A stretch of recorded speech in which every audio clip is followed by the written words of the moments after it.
Hi, everybody. Recruiting Animal here. I'm just making some adjustments. Recruiting Animal here on August 30th, 2023. It feels like the last show of the summer, but I guess it isn't exactly. We've got our guest here all the way from Italy, Rome, Italy. Is that right, Sarah? That is right. Sarah Frank. But on LinkedIn, you actually say Latium. What's that, a neighborhood? It's just the area. It's sort of like you can be from Chicago or the greater Chicago area. So where are you, in the greater Chicago area? No, I'm in Rome. I'm in Rome. Yeah, the greater Roman area. That was a metaphor, okay? No, I was live picking up on what in you the city said. limits.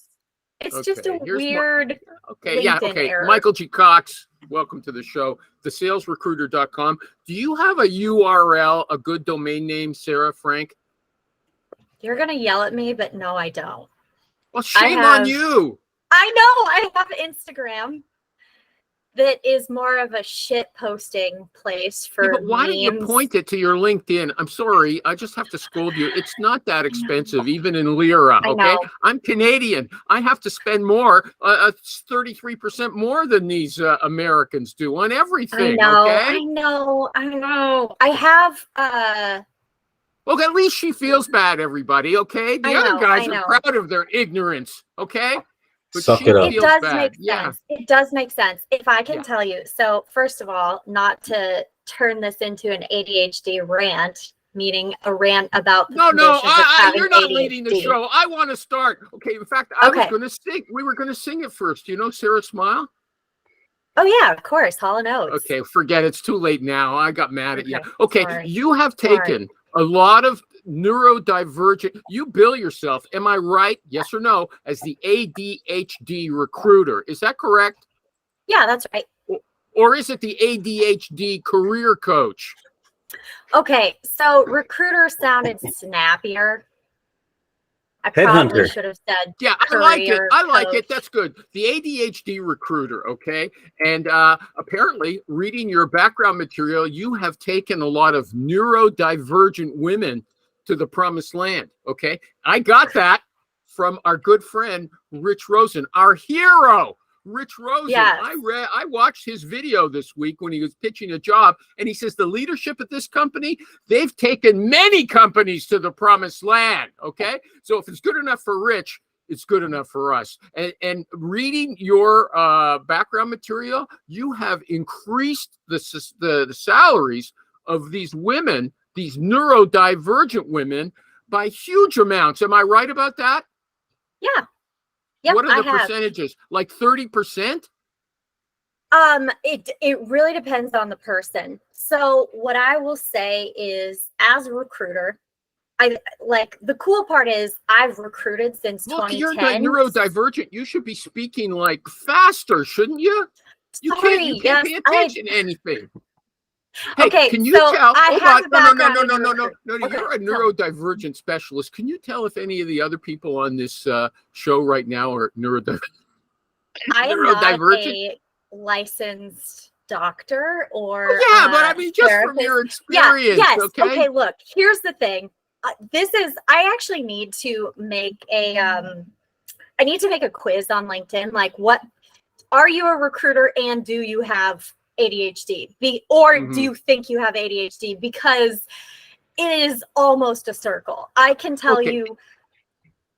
Okay, Rich Rosen claims to have ADHD, okay? But his symptoms, he works like 18 hours a day, okay? He works all day, then does his planning.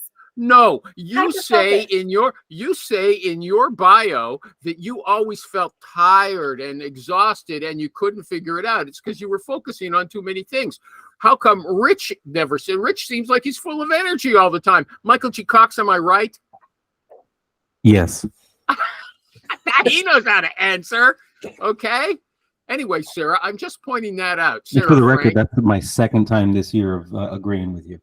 Yeah, it is. Okay. I've got this part of the show is called The Origin Story of a Superwoman. Okay. Here's what a brand is. I read this from James Ellis this week. You make your focus something that people want, and that most other people don't offer. So you're billing yourself as an ADHD recruiter or career advisor. Is that something that people want? Is there a huge market for that, Sarah? Yeah, there absolutely is. I mean, look, since COVID, a lot of people got on TikTok and self-diagnosed. And By the way, ADHD recruiter and the ADHD recruiter are both available for 1 penny for the first year. oh, well, I guess after this call, I better do that. I mean, if you're serious about it, buy the site. Okay, fine. Don't Fine, interrupt guys. her. She gets distracted commit. easily. Okay. No, Welcome, okay, G so- Cox. So, We're going to get in trouble for harassing a neurodivergent woman. Okay, I know we are. This No, it this isn't. But harassment people compared to what I've accuse it. seen. Yeah, harassing anything. Yeah. So, I okay, told one of our because friends. of- Okay, go ahead. Because of the growth of TikTok, a lot of people self-diagnosed in 2020, 2021. I was diagnosed in 2018. So I was a little bit ahead of the curve, but also my father has ADHD. And so while my symptoms are not like his, there's two different types. There's inattentive ADHD, and then there is hyperactive ADHD. I have more of the inattentive, which means focusing and staying on task have always been challenging for me. Okay, that was the obvious Anyway. answer when I said, That was the obvious answer when I said, how come Rich is different from you? You said, oh, he's got hyperactivity. I've got inattentive. Okay. Well, I don't know. It depends. Because I'm telling you, thing. okay? And I set you up in a way that you could have easily analyzed it. I told you he never gets tired. You said you get tired, okay? And you've got a dichotomy. You've got two different categories.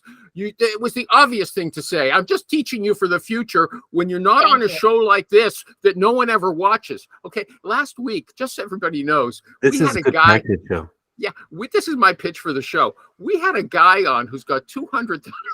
He's got 200,000. I watched the video. I was one of the 15.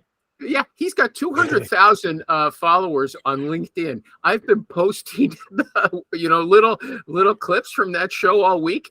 Nobody likes them. Nobody pays any attention to them. It's unbelievable. So when we train you here, it's you don't have to worry about it. It's for your next one. There's two different, get that right out there. Hey man, there's two different kinds of ADHD. And if you think I don't fit into your stereotype, it's because you're thinking of the wrong one. Okay, recruiting animal, smarten up. You think you know everything? No, you don't. Okay. And I'm here to teach you. Okay, that's how nobody ever assumed that you knew everything. Yeah, well, she didn't come after me. Okay, so you've got inattentive. Okay, hold on. She's got a very dramatic story. Okay, you were, in spite of all her problems. Okay, let her say it. No, I'll set her up. She needs it. Okay, she was out producing everybody in her agency. Am I right? Yes or no, Sarah? Yes. Yeah, I was internal. Not at an agency. Okay, but you were making the most hires in your group. Am I right? And you got fired because you weren't doing things the way the stupid hiring manager or recruiting manager wanted them done. You had an unstructured approach. Can you tell us of that story? It's terrible. I got so angry when I was reading about it. Go ahead. Yeah. Well, so full disclosure, this was a little while ago. This is probably, but it just sticks in my memory. We don't care. It could be yesterday. It's beating in my heart right now. Okay. So I worked at a company where I was one of like 6 recruiters, and then we had 2 coordinators, or maybe it was 5 recruiters, whatever. So our team was tasked with, I believe, hiring like 17 people for the quarter, and it could be any roles, because we had a bunch of open roles. It could be tech hires, it could be marketing hires, it could be sales hires. Anyway, of the hires that we needed to make, I made 15 in that quarter out of the 17. And my boss sat me down and said, yeah, good job, Sarah. This was actually a team goal, and a bunch of your hires were referrals, and they don't count the same as a regular hire. And so you're not going to be getting that's any what you call a boss that is raise. fearful of losing someone. Well, that's what you call a boss who's an idiot. What is a referral from your existing staff in the company? What does that mean? Yeah, like somebody from the staff says, hey, here's a resume of a person that would be good for this job. The only thing you're not doing is you're not sourcing the resume, or maybe getting the resume from the job description, or, you know, from the job description that's out in the world that people apply to. So the only thing that it makes simpler is that you don't have to source for the candidate. Other than that, it's the exact same thing. And look, if you write a good job description, and I will die on this hill, you will do less sourcing. If you have a clear and good job description that speaks Why to did the you get needs fired? of the role. I'm waiting for the end of the story. Why did you get fired? So I got fired because I said something to my other recruiter friends. We all did not like our manager, and I said it in front of the recruiting coordinator, and I didn't know this, but they were actively trying to sabotage me. So they were relaying everything I said to my boss, and I said that my boss was really grumpy, and this is absolutely not HR appropriate, but it was long enough ago, I don't care. I said that we needed to take up an offering to buy her access to a man for an hour because she was such a bitch. I like that. That's a good one. I swear. I was like, we need to get this didn't work bitch in laid. Texas. And she had a boyfriend. I don't know, but I did not. She must have been Did harassing the not poor like boyfriend. her. What? She must have been harassing the poor boyfriend. Is my audio Yeah, bad I or don't- what? It's not bad. I can hear No, you. no, it was just unclear. Sorry. No, but It- the it could've been implication my there, headphones. hold on, he didn't get it. The implication was that she had some extra energy, okay, that she needed She an needed to outlet get for. laid Yeah. so she would get off our back. You know, you I don't like look that like one. the kind I of like girl that who one. would say those things. I'm impressed. I know okay? I Finally, don't. someone I said it. don't. I don't. Where It's was that shocking. company headquartered? San Francisco. Bro, you got to be careful. It's a Actually, very that's, sensitive true. state and a very sensitive city. Okay, Yeah, this it's was in seriously- like Fired for that anyway. Okay, so 2011. Look, Why I'm not? about to get fired just by calling San Francisco sensitive, and I work alone. Yeah. Yeah, Michael, Yeah. Michael G Cox, you will fire yourself.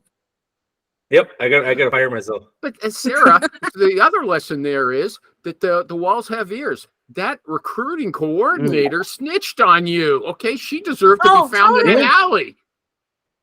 Snitches get stitches. I disconnected from that person on LinkedIn purposefully out of spite because I cannot stand them to this day. And I was really tight with my other recruiter friends, and one of them reached out to me in the last 3 or 4 years and said, "Hey, Sarah, I'm so sorry to do this. We have an open role, and the ex-recruiting coordinator is actually a really good fit for it." And I was like, I don't care. Like, everybody needs a job, but I don't want to work with her. So don't try to hire me at your company. Uh-huh. Okay. Well, okay, but so you became a career coach for ADHD, but just for women or for men as well? No, I That's work with funny. men too. So my But that's biggest not thing, like a lot of- qualifier, right? You don't have to have ADHD. No. I work with She non-binary talked people. about women. I I also- read her stuff. Okay, you say you talk about Yeah. women. I boost women. You say. Well, here's why, because it's my experience. And traditionally, women with ADHD tend to get have historically gotten less of the resources. So I kind of position myself as helping women with ADHD, but actually currently I have 2 men who are my clients, and I Okay, work with how do people these that people don't have approach you? ADHD. How do these people approach you? They say, "I saw you post. You got ADHD, and I have ADHD, and I want you to help me." Is that how do they approach you? This is legit. This is like a niche that you're actually going after. Actually, got a good idea. I'm curious. Are you to Animal's question? Are you posting very regularly on LinkedIn and maybe other social media channels about ADHD, and then tying into the fact that you specialize in working with individuals that are neurodivergent? Yeah, mostly. I mean, it's hard because it's like a lot of it ends up being me talking about my experience as a person job searching with ADHD, or talking about a thing about recruiting and here's why it hurts neurodivergent candidates or things like that. But I don't know, it's hard sometimes to have such a strict You know, you're lane. not giving Michael G. Cox gave you a very good question. He laid it out Yeah. nice and clearly. Now, I don't know if this is an expression of your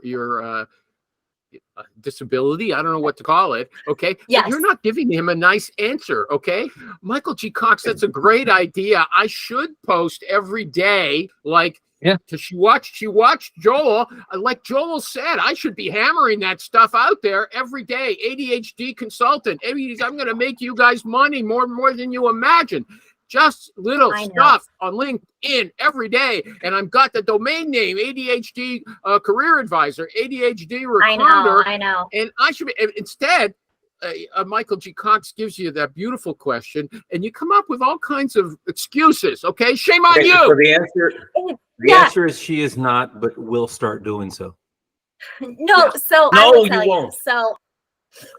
So having ADHD, sometimes consistency makes it challenging. Like, honestly, that is the hardest thing. I have a million ideas, but posting consistently. Now, I actually just got on medicine in Italy because it's like a whole process. And so this week, actually, I have been really consistently posting. And I think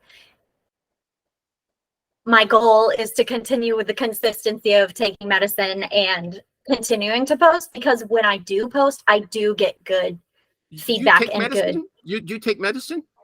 Yeah, I take Ritalin, like a 13-year-old boy. Yeah, it totally does. Yep. Yeah, so what it does is it quiets the external stimuli in my head. So for instance, I might have a thought and then I might have 13 other thoughts that come after it, and I lose track of where I am. And this helps me kind of go like, keep the main thing. And to also, like, I went to the grocery store and I didn't make a list today. Okay, that's nearly impossible for me unless I have only 3 things to buy. It's a great way to blow $500. Yeah, exactly. But I bought all of the things that I needed. I was able to remember it, and I'm just not having. How can you get people who you're advertising? In fact, if she posts on LinkedIn all the time about ADHD and a hiring manager sees that, how are they gonna? How can you sell anybody to someone with that kind of a problem? Well, what do you say?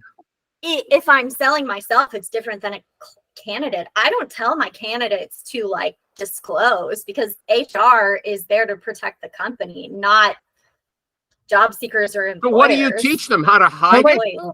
How to hide it? No, not how to hide it. Yeah. So I have a question. Now, if someone discriminates you because you have ADHD, does that fall under discrimination by HR? Oh, absolutely. It is a covered status. It's a covered status, right? Yep. Then what's the problem? Yeah, that's because that makes sense, right? See, America's pushing for so much of diversity, and why not ADHD people? Yeah, it's an invisible disability, and really and truly, yes, it is covered under this, but companies are shady, and they unless you really have open and shut proof, it's really hard to prove, and for a lot of people, it's just not worth it, because and I think here's the thing of the other challenge of trying to post constantly about having ADHD and being a recruiter and being in the process and stuff is I have to talk a lot about, even though I have ADHD, I'm a bad motherfucking recruiter. Like, I am good at my job. I close people well. People trust me. I'm able to build rapport quickly. And like with my career coaching clients, I get them raises. I teach them how to do it. So it's hard because I almost have to overhype myself and my skills and my abilities, because I also have this let me say disability that I'm open about. I'll just add to what I said before. You should do short videos, because you're appealing. You've got a nice personality. You present well. You're photogenic. Is that am I allowed to say that? You're photogenic, okay? My favorite is that I have been told I have an attractive voice. Animal is going to get canceled soon. An attractive voice. Okay, yeah. Hold on. For Animal to get canceled, he actually needs an audience first. So calm down. Sarah didn't give an answer to Michael G. Cox because only 10 people watched the show. That's the reason. Hold on a second. Well, did you enjoy that show with Joel? Yeah. I thought it was good. I think it was nice. I think he brought up some good points and some good feedback for myself and things to kind of take to heart on okay, my yeah. journey.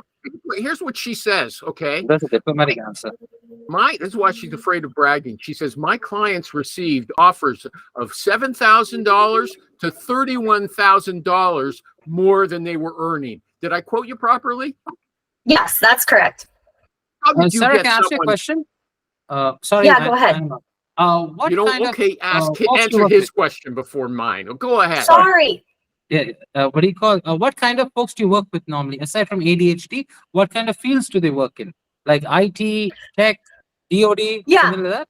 Sales? Yeah, mostly people that work at startups, because that's what I'm most familiar with and what I hired for. So I was a generalist recruiter, so I've hired technical people, product people, Right. marketing people, operations people. So generally they fall into that. But I've also worked with individuals who are like, I don't know, somebody who was a small business owner that wanted to get a different job. So kind of random. But That was a good question, Mario. Please And go ahead. now come to mind. How do you get back these to people? yours. Okay, if they're IT developers, some of them are high end salary wise. Okay, so they're already making 200,000, and you get them 30,000 more. It's not such a big deal, is it? What's the story there? 20,000 is a change in lifestyle. How do you get someone $30,000 more, like you bragged about? Okay, that's Well, the question. you start from the beginning, and you very much set them up to feel confident and comfortable to have the salary conversation with the recruiter on the first call. If you're not talking about money on the first call, it's a waste of your time. So I don't think 20,000 isn't a change in lifestyle, though. Is it? Okay, anymore? maybe not after Michael, inflation and stuff. Michael, it might be a change of lifestyle with someone who's making 60,000 to go to 20,000, Okay, Yes. that's true. 80,000. That would be. Like 500 to 520 is not. Yeah, but maybe she's not relatively talking about speaking. getting those 30,000. No, but she's working with startups, anymore. So those guys will make at least 120K to 150K when they get into the Yeah, company. okay, so that's what I said. It's a smaller proportion. It's not such Okay. a big increase for if you're already making over $100,000. No, but usually the way salaries are banded, the way that they were at least at the companies I've worked for, it's usually there's about a $20,000 range. So that is getting yourself at least a promotion. Use Michael G Cox right now and teach him how to have that conversation that's going to make him more money. Go ahead. Sure. Okay. So, Michael, at the very end of your interview, if the recruiter doesn't bring up compensation, you're going to bring it up. Okay. Hell yeah. Here's what you're going to say. Hey, Michael, just one quick last housekeeping question. In terms of compensation, what are you looking to offer for this role? And then you wait. Solid. And then they tell you, and you make sure it's in your range. And if it's not, you say something like, wow, that sounds really great. I'm actually looking to be in the range of, and you see what they say. Now, normally, if you're within that $20,000 range, like if they say, oh, we're looking to offer between, or, you know, like 110 to 130, and you say, all right, cool. Transparently, I'm looking for 140. Is that possible? And you see what they say. And the other piece to this, I think, is that you just have to be really confident in the number that you deserve and not in what you've made in the past. But also, so many states are now making it illegal where they can't find out how much you made in the past, so they can't ask you. And they have like these big ranges in their job descriptions. So you got to dial down and make sure that you're going to get the money that you want in that first call. Okay, we had a guy this week. I saw he says always ask for 20% more than you think. Sorry, right now, statewide bans are in Alabama, California, Colorado, Connecticut, Delaware, DC, Hawaii, Illinois, Maine, Maryland, Massachusetts, New Jersey, New York, North Carolina, Oregon, Pennsylvania. State agencies only in Pennsylvania, Vermont, Virginia, and Washington. Dang! So I mean, that's most of the places where I work. Like if you work in Indiana, I'm sorry, we'll like figure out another way to ask them and get that. But I mean, because you can kind of finesse. I like the way you walked them through that. Now, these are individuals that you're having conversations with that you are not representing or presenting as a recruiter, No. correct? Okay. Nope.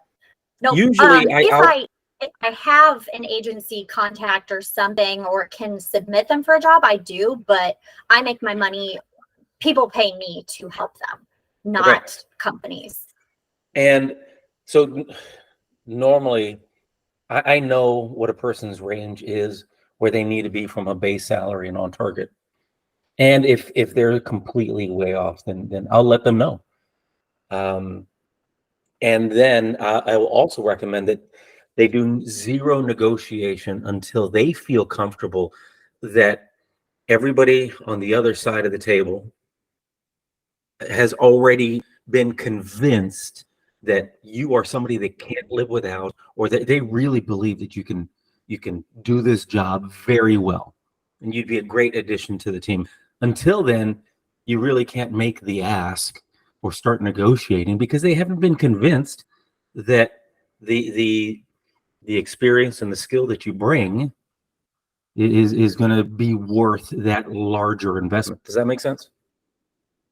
Yeah, well, and that's why I phrase the question as, what are you looking to offer for this role? Because I want them to show me their hand before I show my hand, so I can say like, that's really out of range. That's 50,000 away from what I'm looking for. Goodbye. No, because what I experienced internally was that for a great candidate, maybe they can move it about 20K, and that's about it. My fear of asking the client or the company that what's your range for the gig? What are you willing to offer? Asking that too soon. It's not that they're going to lowball you, but if they don't know the real value that you bring to this opportunity, then they may just be giving you the standard and not already willing to figure out what else they need to do to get you on board.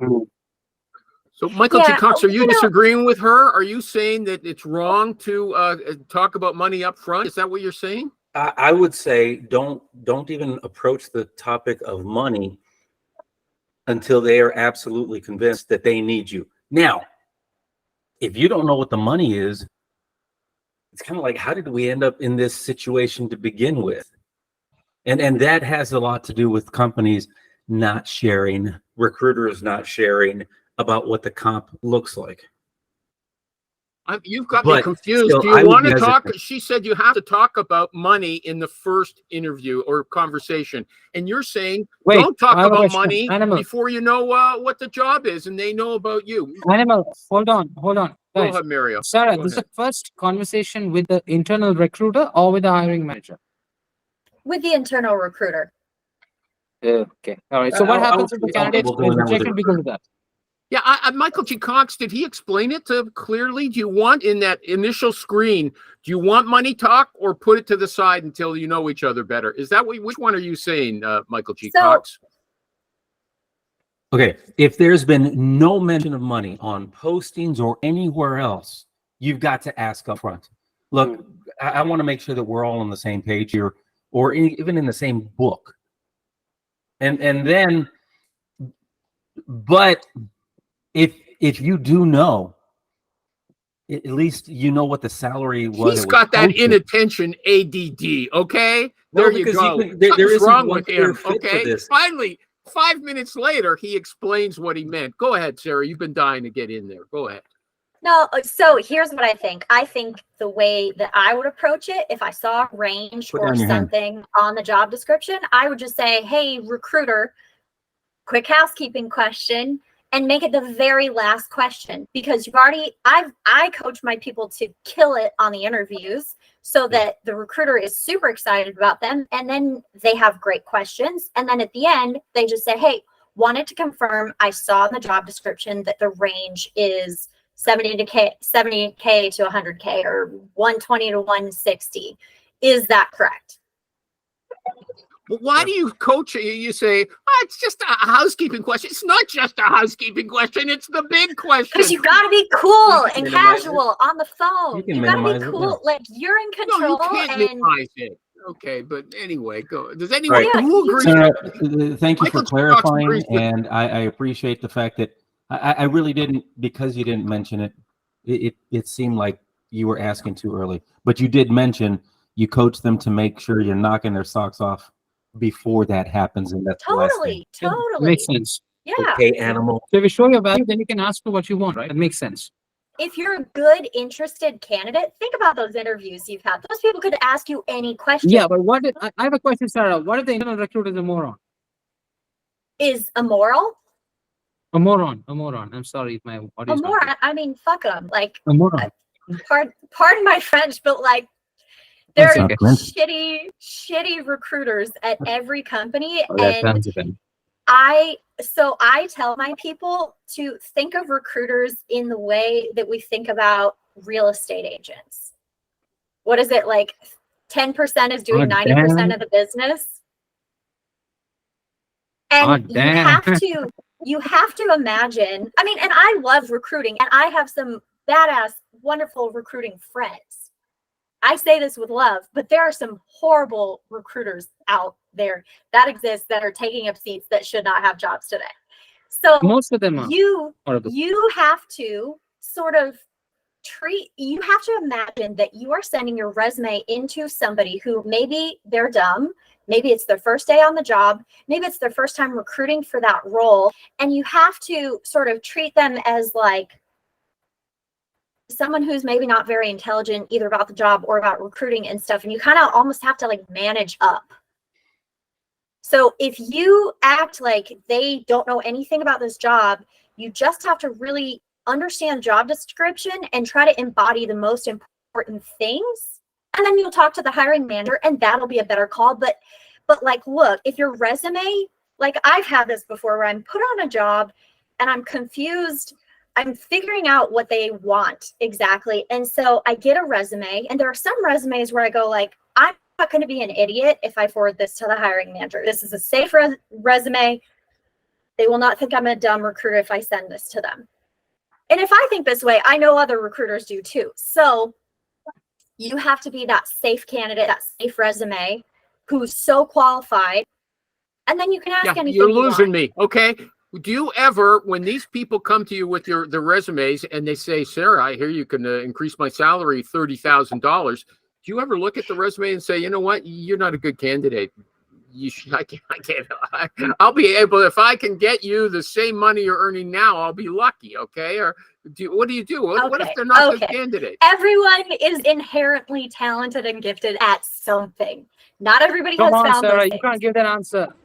That's a damn diplomatic answer. That's not needed. But my job is to help people stop wasting their time on jobs that are never going to hire them. Listen, I would tell you something. I would appreciate if you said most people are morons.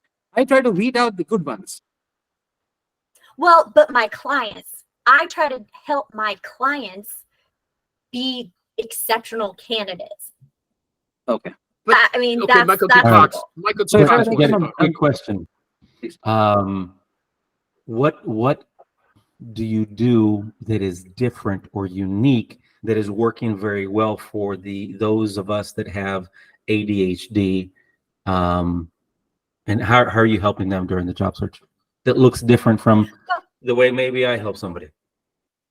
Like, look, I think a big thing is that sometimes we can be a little binary with our thinking, like this is the way to do it. And with people with ADHD, sometimes things are hard. So that could mean like sitting in with someone and walking them through a job description, even though I've already taught them, here's how to read a job description and figure out if you're a fit and what the needs are of this job. Sometimes it's repeating that process. And so really being willing to mirror people, we call it mirroring, or not mirroring, just like sitting in with someone as they do something and having a really hands-on approach. I think you call it shadowing someone. You shadow them while they do Shadowing, something. yes. Yeah, shadowing and providing feedback and being willing to practice with people. Like if everybody's going to have an area where they're bad. Maybe it's their resume, maybe it's interviewing. And so you just keep practicing in those areas till they feel confident. These people, so I asked what happens when you get someone whose resume makes them look incompetent, but you're suggesting that these people are already accomplished professionals. If they got there with their ADHD before they got to you, Why do they need you? Well, because a lot of people make small mistakes, and the sum of a bunch of small mistakes can make you an undesirable candidate. I mean, also, if somebody has a bad resume, we're going to rewrite it. Okay. Anybody else got a? And I think it was Hatchie. Michael G. Cox has never acted before like he's got ADHD. Okay, so maybe he's too close to you on the screen or something like that. Okay.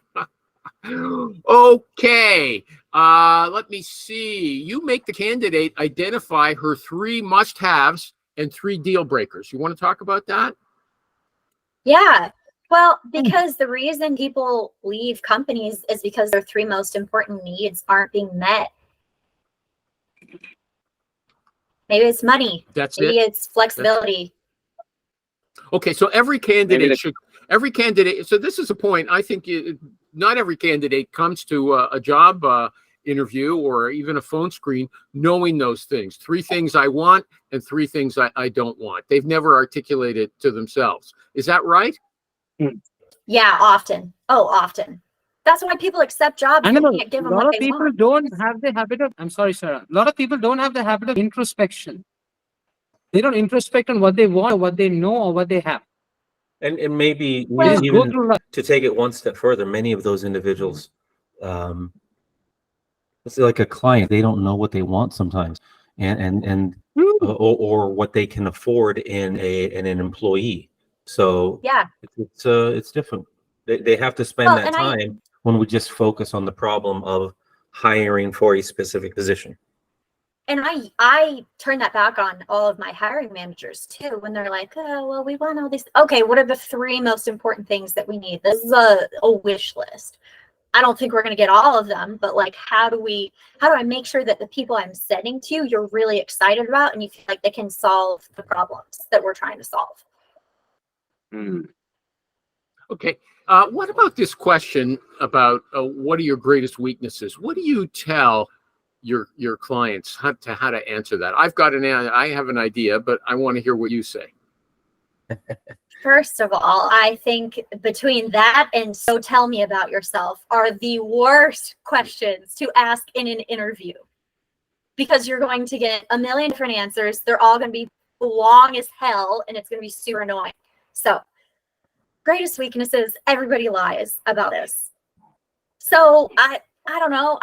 I try to tell people like, hey, think of something like, hey, there are times where I get really into a project and I have a hard time pulling myself off of that project. So hyper focus. So what I do to try and be better about this is I'll use the Pomodoro timer and 20 minutes on, 5 minutes on, or 5 minutes off. I don't know, something like that. That was very convincing. Okay. I almost got sucked into it. But Michael G. Cox has talked to us about this before, and if I remember correctly, tell me, Michael. He believes that they don't want to give a true answer. They want to test and see if you know how to lie tactfully and be diplomatic. Is that right, Michael G. Cox? I agree with that. Really, that sounds good. I don't know if that was me. Michael, was that your internal recruiter speak? Yeah. Okay. Yeah.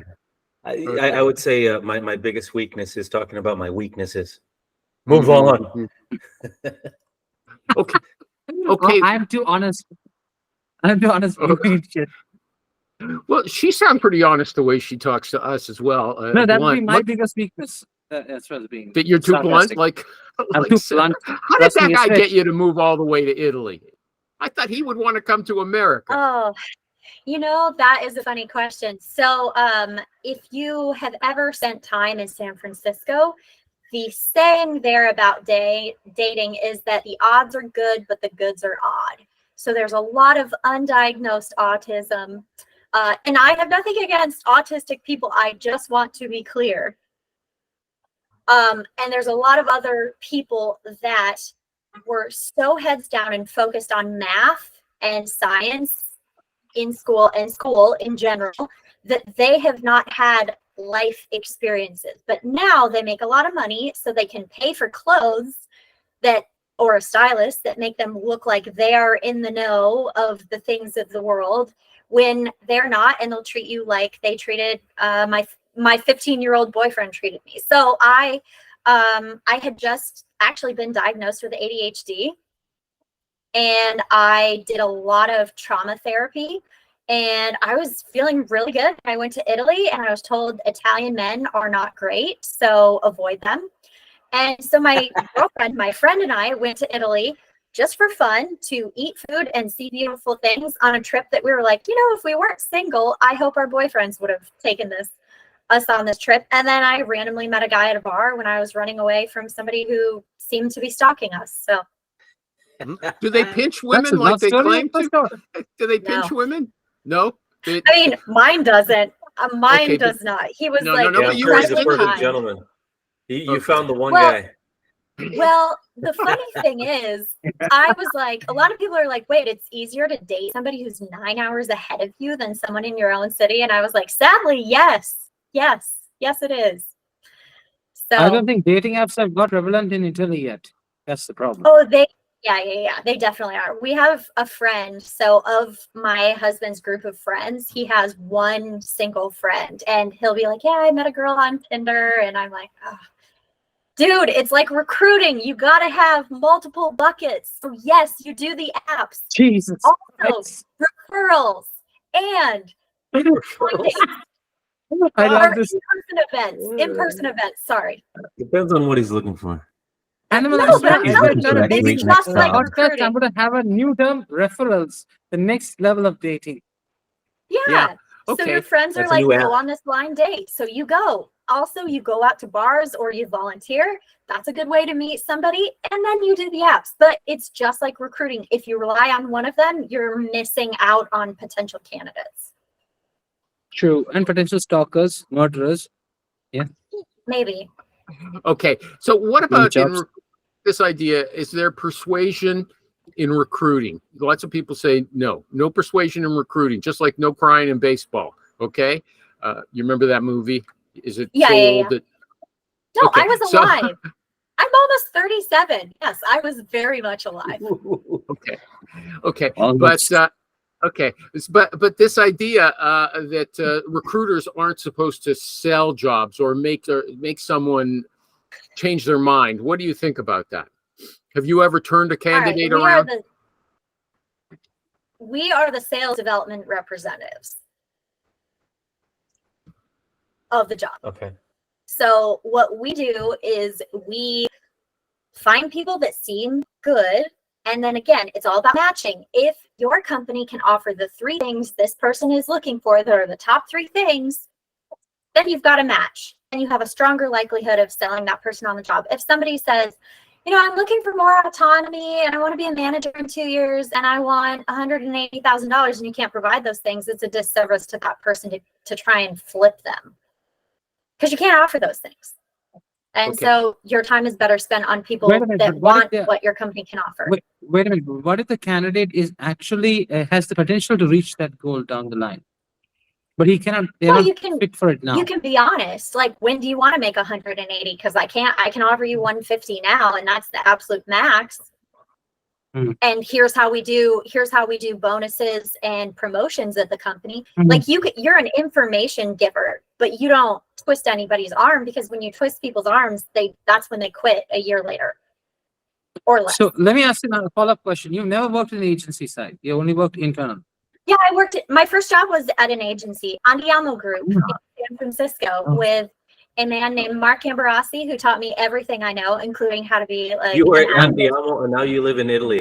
What are the odds? I know. Like, sometimes it just works.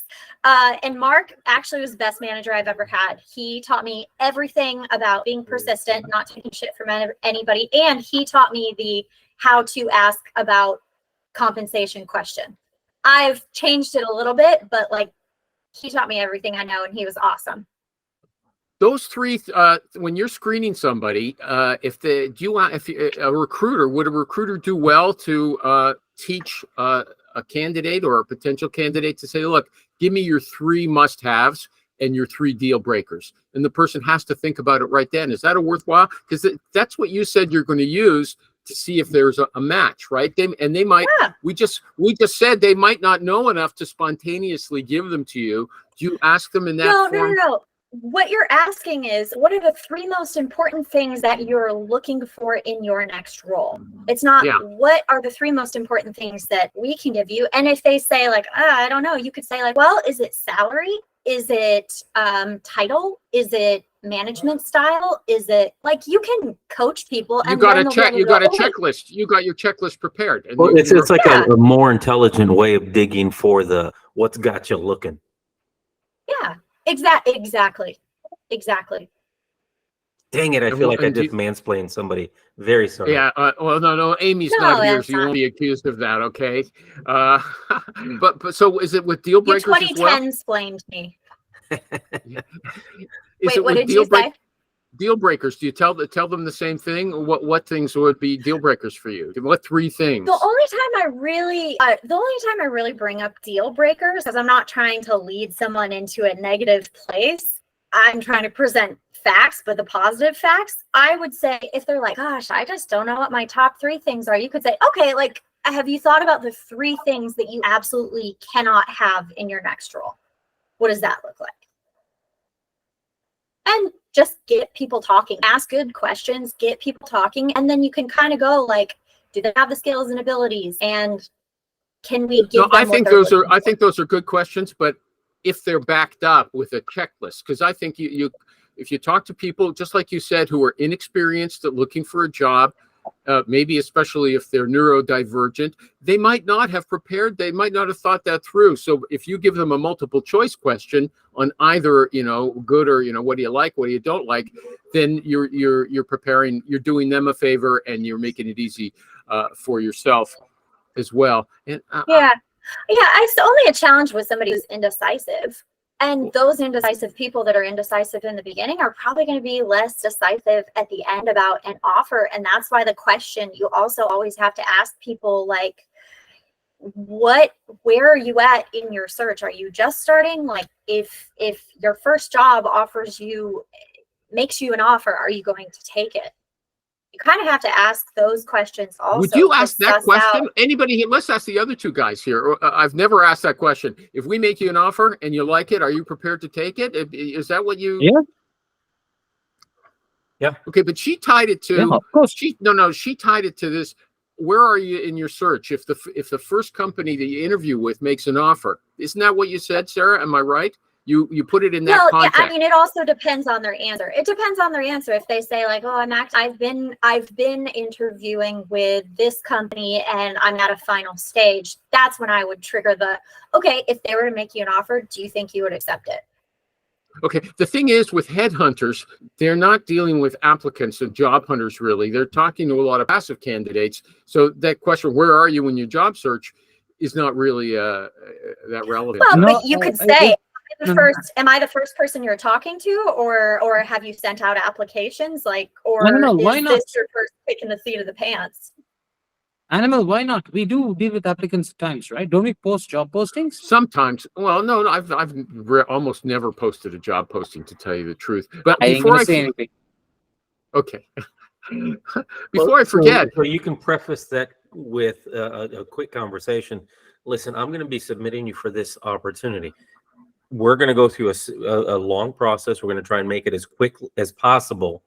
Once we get to the end and they're making an offer, obviously we're all in this for the same reason. So if everything makes sense for you, are you going to be ready to make that move? And yeah. What might stop you from making that move quickly? Okay, now she said, thanks, Michael G. Cox, and picking right up on that, what might stop you? Sarah said some candidates are indecisive. Doesn't that relate completely back to what we just talked about, persuasion? If the candidate is indecisive, what makes them indecisive? And wouldn't you try to persuade someone at that point? Is persuasion relevant at that point? You follow me? No, I don't. Wait, hold on a second. No, let me clarify. You said some people are indecisive. Yes or no? Did you say that? No, I did say that. I did say that. But I'm a big believer, like, have a second candidate. If somebody seems wishy-washy, like, I'm not putting all my eggs in that basket, and I'm going to find somebody else's backup. Because if you can't make a decision, like, I'm not going to at the end look like Boo Boo the Fool because I didn't have a backup candidate because you were like, oh, I don't know. I'm not ready to move. Yeah, you got to try and suss that out early and maybe not even submit that candidate. And you have to keep asking about it. If they're indecisive, you keep asking about it. Like, hey, are you feeling more comfortable with the idea of leaving your company after this interview? Like, how's it feeling? How's it going? I think you have to really ask those questions if you're trying to fill the role with that person. And do you coach your students or clients about how to deal with counteroffers as well? Yeah, don't take one. Okay. Never accept a counteroffer. Like, again, this is all Mark Ambrossi, but it's always been true. Don't accept, like, don't take the counter, because either it if works they out very nicely for the individual that takes the offer if they're in a safe environment, or if they know they're not going to do anything to me because I'm again, if we're headhunting this individual, that probably is an individual that's doing very well, especially if they've gotten to the point where they're about to receive an offer and they do receive an offer, then they go for a counter offer. This isn't some low performing individual. I do sales, so I'm always thinking about performance. So yeah, it's happened to me, and then I've even had a candidate tell me, hey man, give me a call in another year or two and I'll use you again for another counter offer. yeah. I think also the company has to be desperate, and they and like so desperate to lose that person. And sales is like an easier to quantify role of loss than maybe somebody else. Okay. What about this? Is go ahead. Somebody else. Yeah, go ahead. Michael, did you send a stink bomb or what? No, I was just like, dude, I ain't ever gonna talk to you again. Forget it. Get out of here. Well, you're supposed to be nice to people who screw you. You're supposed to be nice to people who, Yeah. To their face. Yes. Help me to understand this. How does that work? You say, hey, you know what? I wish you the best. And if you ever need me again, and even a tough guy, hold on, even a tough guy like Tommy Pistachio, he says money over ego. Okay. Be nice to these people. And maybe they'll come back to you. Okay? It's not even money if you over hate ego. them. The guy doesn't want to take the offer. He's going to use them again. If this guy's telling me he's going to use me just to get himself some money, I think we're talking about his money over my ego, not my money over my ego. Well, okay, but I want you to be held. But think of me in case of any referrals, okay?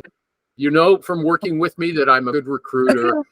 I would like to tell the guy to buzz off as well. That's like, hey, I still need to hire for this role. Send me your best clone of you. You owe me. You screwed me, Joe. You owe me now. Give me a candidate. Send me a great candidate just like yourself that isn't as fickle as you. Yeah.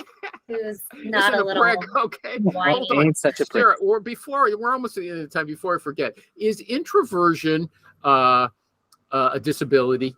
I believe it is. That's why there's so many books on how an introvert can work in the real world with other people.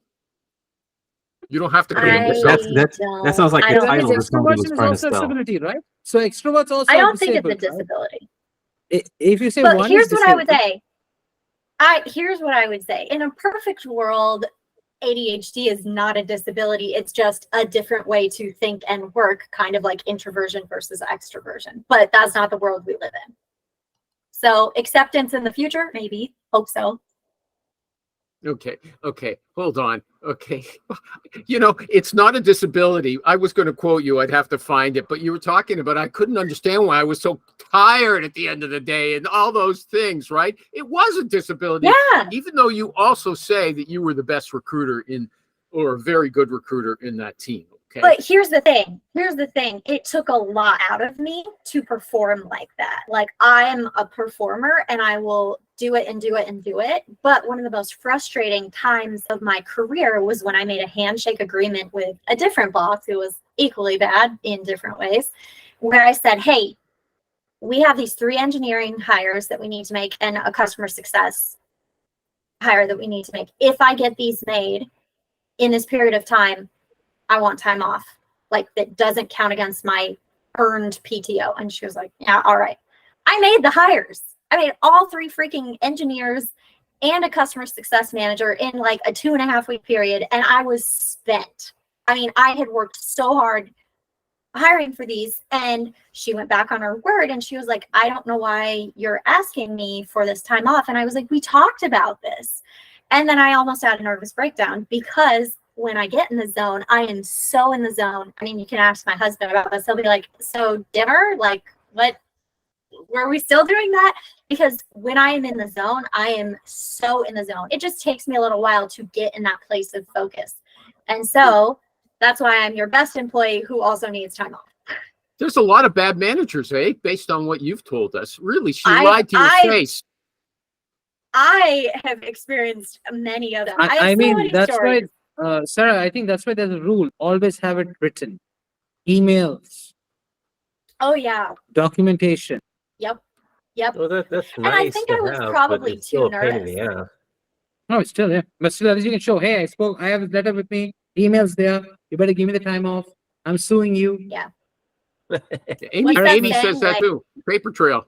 Trail. Although with a boss who's like that, talk about fickle, I don't think, yeah, you wrote it down, big deal, I'm not going to do it. Or, you know, but Sarah, you would have known a super boss, right? The one above her? Wait, Your say that again. No, you would have known her super boss, right? Oh, yeah. The CEO. English, her boss was the CEO. Yeah. And this was the challenge. I didn't feel incredibly confident saying like, hey, we made a handshake agreement behind your back. But with the email, go ahead, Marian. Sorry. You said one more thing. I don't want to ask something too personal, but I did some reading on ADHD today, and they said there's two theories that one, what causes it. One, that it's genetic, so you're born, it's a biological disability, and the other, that it's caused by childhood trauma. Now, you said you had trauma therapy. Do you believe that your ADHD was caused by some childhood trauma? Is that, I never heard that. No. My dad has ADHD, and so does my grandpa, but my grandpa's undiagnosed. But my dad is like big time ADHD. The joke is like, when I was a kid, he made me a dollhouse that he started when I was in 3rd grade, and it's still not finished. Oh, okay. That's funny. Anybody else have any questions for her? Any finals? Nothing. Sarah, do you want to say Sarah, something you need to start else? posting, girl. You want to say something else? I'm committing to posting to you guys. But actually, I did have a really semi-viral post recently where I detailed all of the horrible experience that I went through when I interviewed with a remote company based in Europe. Okay, I'll have to look you up. But I'll be posting clips of you. You could just repost them if you like them. Okay, nobody's done that yet. Of course, okay? I will. Nobody reposts the clip. I will be the difference. Okay. The reason none of us can repost our clips is that if we do that, we're going to lose a couple of clients, a couple of friends. The last guy, Joel, though, he was saying right now I've only got 3 clients, so I'm not going to lose any of those. No, I stopped writing to you guys. But Joel said I was doing publicity department for hold on. Yeah. Michael, I may lose the customers who have female internal recruiters. Okay. Considering how I speak at times. Yeah, but I don't post those things you say, okay? I'll get in trouble. I'll get in trouble too. Sarah, I like you, okay? I think you'd be a great, I like your salty language, and I think you'd be a great advisor. You're welcome to come back to the show anytime you want. And criticize us. You haven't criticized us yet. You just disagreed with us, okay? Anything else? What it is? Go ahead. You know what it is? I love strong opinions held loosely. Like, it's like, debate me, tell me why I'm wrong. It's fine. I can take the heat, but I also like feel very strongly when I'm right, I will tell you why I'm right, and not why you're wrong, but why I'm right. That's my style. I like that. What was that? Say it again. I like that. Strong opinions held loosely. Yeah, that's fantastic. Where'd you get that? You never heard that? I have no idea, but it's not original. Okay, I like that. And basically the premise. That's the tagline for the Recruiting Animal Show. Yeah, that's it. I think it's great. Thank you, everybody. Goodbye. Bye.